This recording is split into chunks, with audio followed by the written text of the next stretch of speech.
Bonjour chers étudiants, dans cette vidéo je vais essayer de vous présenter c'est quoi un dosage et plus précisément un dosage pH métrique. Vous entendez parler d'un dosage, doser ou titrer une solution, c'est déterminer la concentration soit d'un acide soit d'une base. Et ça c'est ce qu'on appelle un dosage acido-basique. Pour qu'un dosage se réalise, il faut qu'il satisfasse un certain nombre de conditions. Premièrement, il faut que la réaction soit totale. C'est quoi une réaction totale? Ça veut dire qu'il faut que l'un des réactifs soit limitant et que le taux d'avancement est égal à 1. Deuxièmement, il faut que la réaction soit rapide.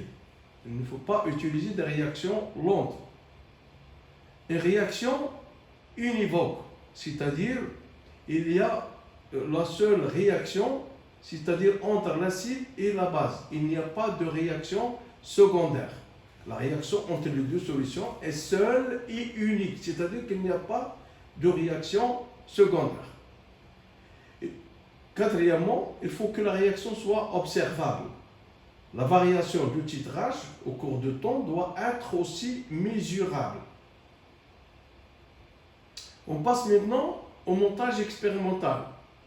Le montage expérimental d'un dosage d'une façon générale et d'un dosage acido-basique plus particulièrement, il est constitué d'un bécher qui contient la solution titrée, c'est-à-dire B, de concentration CP inconnu et le volume VB qui est connu. La burette qui contient la solution titrante AA, c'est-à-dire A de concentration CA connue et de volume VA qu'on va déterminer à la fin de dosage. Et on a une burette, on a un agitateur magnétique avec un barreau magnétique et un pH mètre.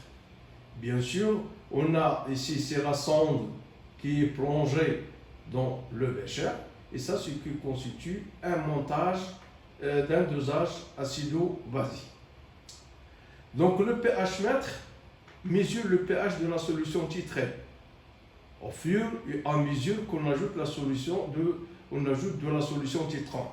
La solution titrante, on ajoute goutte à goutte la solution titrante. Et à chaque fois, on mesure le pH de la solution titrée qui est dans le bécher.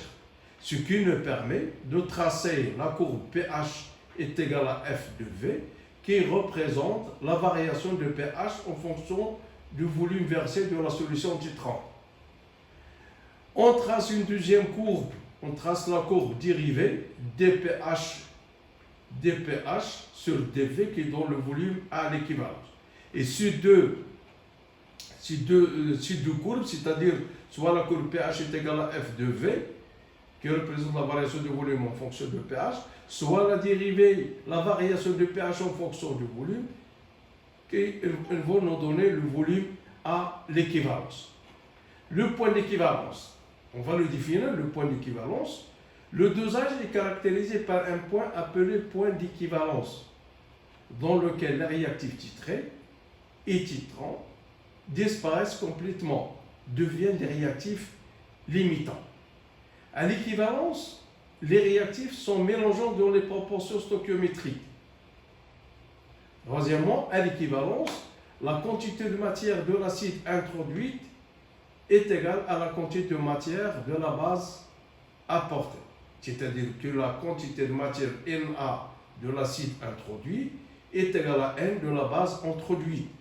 Donc on va voir par la suite qu'on sait que N est égal à la quantité de matière.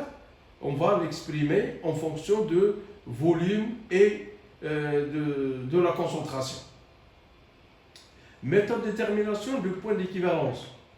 Donc, dans ce dosage, il y a trois méthodes pour la détermination du point d'équivalence. Soit la méthode des tangentes, soit la méthode colorimétrique, soit la méthode de la courbe dérivée. Et toutes ces méthodes, ça permet de déterminer le volume à l'équivalent. Et connaissant le volume à l'équivalence, je peux déterminer la concentration en collé. Donc, le principe de la méthode des tangentes. Donc, une fois qu'on trace pH est égal à F de V, on trace deux tangentes à cette courbe parallèle et placées de part et d'autre de ceux de pH. On trace la droite parallèle et équidistante à ces deux tangentes. Sa droite coupe la courbe du tétrage au point d'équivalence. C'est ça ce qu'on appelle la méthode des tangentes et on va le voir sur la figure, ce qu'on appelle la méthode des tangentes. La méthode de dérivée, l'abscisse du pic, on trace la courbe déjà de dpH sur dv et le volume à l'équivalence noté VU est déterminé par le sommet ou le pic de cette courbe. C'est ça la deuxième méthode. La troisième méthode, c'est ce qu'on appelle la méthode colorimétrique. On introduit quelques gouttes d'un indicateur coloré, on va le voir dans dans la seconde vidéo, un indicateur coloré acido-basique. Et je vous rappelle qu'un indicateur coloré, c'est un acide ou une base dont la couleur change en fonction de la solution, c'est-à-dire en fonction du pH dans la solution. Donc, cette couleur de l'indicateur varie. Et un indicateur coloré, c'est un acide ou une base dont la forme acide et la forme basique ont des couleurs différentes. Donc, et la difficulté de cette méthode colorimétrique, c'est qu'il faut utiliser un indicateur dont la zone de virage contient le pH de point d'équivalent, ce qui est difficile à savoir. On utilise un indicateur coloré qui change la couleur à l'équivalence. Et bien sûr, il faut utiliser un indicateur dont la zone de virage contient le pH de point d'équivalence. Dans ce graphe, donc je vais vous donner la méthode. Voilà la courbe. Cette courbe en noir, c'est la courbe obtenue qui est pH en fonction de V, le volume versé. Donc on trace les tangentes. On trace les tangentes de part et d'autre de la courbe. C'est-à-dire à chaque variation, on trace les tangentes. Une fois qu'on trace les tangentes, on trace la perpendiculaire. On trace la perpendiculaire à ces deux droites qui sont parallèles. Et le milieu, et on trace une droite qui est parallèle et qui passe par le milieu de cette perpendiculaire. Et l'intersection avec la courbe, elle va nous donner le volume à l'équivalence. C'est ça, c'est la méthode des tangentes. On trace les tangentes, on trace la perpendiculaire à ces deux droites qui traversent la courbe, on trace une droite parallèle qui passe par le milieu de cette droite qui est perpendiculaire, et cette équidistante, ce point correspond à le volume à l'équivalence. Dans cette courbe, je vais vous donner, on a deux courbes, celle-là qui est tracée en fonction de pH est égal à F de V, et cette deuxième courbe qui est tracée en fonction de pH sur dV est égal à F de V. Et le sommet de cette, ou bien le pic de cette courbe, elle va nous donner le volume à l'équivalence. Et comme vous voyez, soit par la méthode de pH est égal à F de V, soit la méthode de dérivée, ça permet de déterminer le volume à l'équivalence. C'est-à-dire, ça permet de déterminer le volume à l'équivalence.